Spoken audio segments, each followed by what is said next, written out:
How's it going, everybody, and welcome back to Lead Therapy, and thank you so very much for taking time for tuning into the video. Very rarely do I make 2 videos in one day, but this is information that needs to get out as soon as possible. The ATF is coming after braces again, this time using a 4-point system. On June 7th, 2021, which is today, the Attorney General signed ATF Proposed Rule 2021R-08. And it's called Factoring Criteria for Firearms with Attached Stabilizing Braces, amending ATF's regulations to clarify when a rifle is intended to be fired from the shoulder. Remember, this is a proposed rule. The proposed rule outlines the factors ATF would consider when evaluating firearms equipped with purported stabilizing brace to determine whether these weapons would be considered a rifle or short-barreled rifle under the Gun Control Act of 1968, or a rifle or firearm subject to the regulation under the National Firearms Act. What is proposed in this rulemaking? The proposed rule would amend the definition of rifle in 27 CFR 478.11 and 479.11, respectively, by adding a sentence at the end of each definition to clarify that the term rifle includes any weapon with a rifle barrel and equipped with an attached stabilizing brace that has objective design features and characteristics that indicate that the firearm is designed to be fired from the shoulder. Set forth a worksheet factoring criteria for rifle barrel weapons with accessories commonly referred to as stabilizing braces.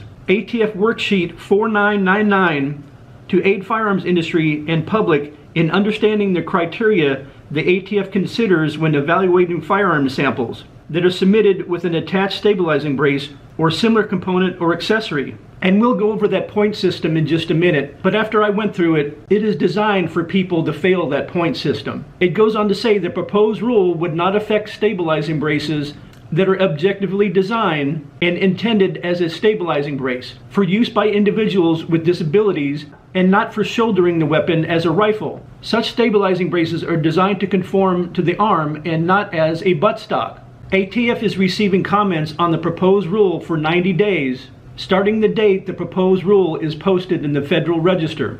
We will update this section when the proposed rule is published in the Federal Register. You may submit comments after the proposed rule is published in the Federal Register by mail, fax, or the Federal e-rulemaking portal at www.regulations.gov.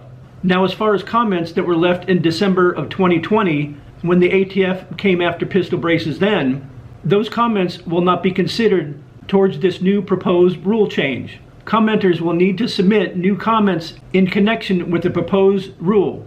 Now let's take a closer look at this point system, and you will see how this is designed for most people to fail, thus making your pistols with pistol braces illegal.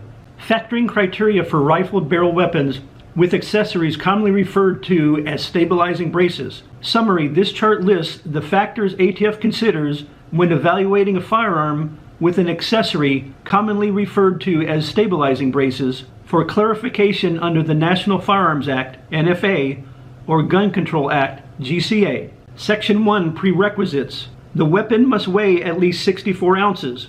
Weighed with magazine unloaded, accessories removed. The weapon must have an overall length between 12 and 26 inches. Length measured with all non-operational accessories removed. Section 2, Accessory Characteristics. Accessory design. Not based on a known shoulder stock design, 0 points. Incorporates shoulder stock design feature or features, 1 point. Based on a known shoulder stock design, 2 points. Rear surface area. Device incorporates features to prevent use as a shoulder device, 0 points. Minimize rear surface lacking features to discourage shouldering, 1 point. Rear surface useful for shouldering the firearm, 2 points. Material added to increase rear surface for shouldering, 3 points. Next is adjustability. Non-adjustable fixed design, 0 points. Adjustable or telescoping attachment design for shouldering, 2 points. Next is stabilizing support. Counterbalance design, non-folding, 0 points. Counterbalance design that folds creating rear contact surface, 1 point.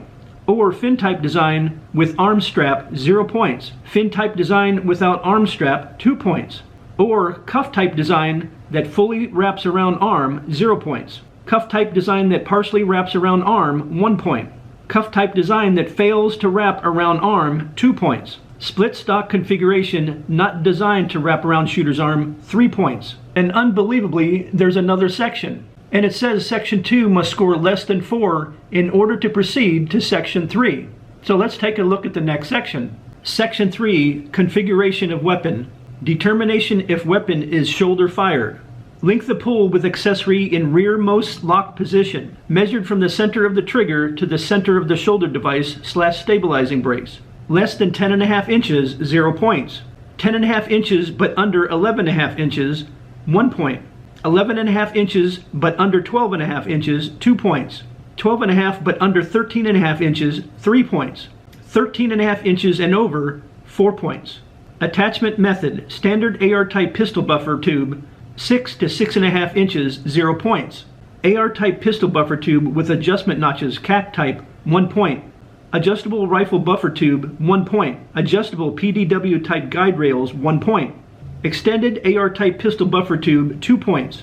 Inclusion of folding adapter extending length of pull, 2 points. Use of spacers to extend length of pull, 2 points. Modified shoulder stock with rear replaced by stabilizing brace, 3 points. Attachment method creates an unusable aim point, slant, 3 points. Next is stabilizing brace modification configuration.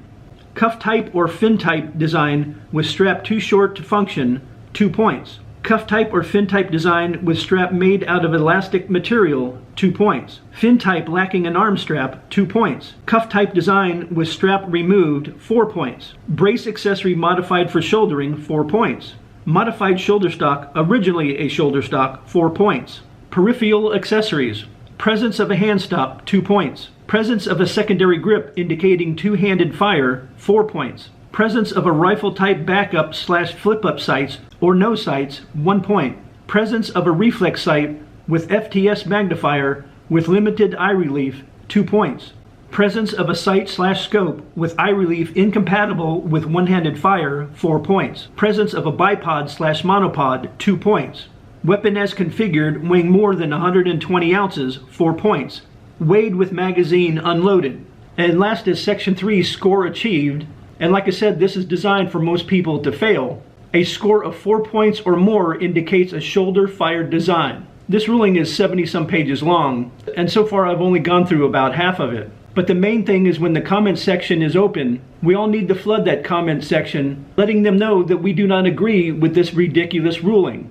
But of course in a nice way, because if you use profanity, they're not going to count that comment. As always, I would like to hear your thoughts down in the comment section down below, and I'm sure there's going to be a lot of them. And don't forget to like, share, and subscribe, and hit those post notifications, and I will see you in the next video.